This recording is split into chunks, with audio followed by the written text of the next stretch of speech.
કેન્દ્ર સરકારે ખાંડની નિકાસ પર પ્રતિબંધ મૂકતા દક્ષિણ ગુજરાતના શેરડી પકવતા લાખો ખેડૂતોમાં રોષ।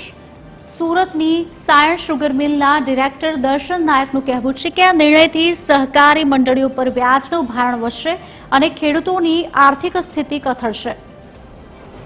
એક તરફ ડીઝલ, બિયારણ અને ખાતરના ભાવ વધતા ઉત્પાદન ખર્ચ વધ્યો છે, બીજી તરફ શેરડીનું ઉત્પાદન ઘટી રહ્યું છે। ખેડૂત હિતમાં માંગ ઉઠી છે કે જો નિકાસ રોકવી હોય તો ખાંડની એમએસપી ₹31 થી વધારી 40 કરવામાં આવે। જો સરકાર એમએસપીમાં વધારો કરે અને ખેતીમાં વપરાતા ડીઝલ, બિયારણના ભાવ ઘટાડે તો જ ખેડૂતોને આર્થિક નુકસાનમાંથી ઉગારી શકાશે। હાલમાં જે કેન્દ્ર સરકારે જે નિર્ણય કર્યો છે એ ખેડૂતો માટે આઘાતજનક છે।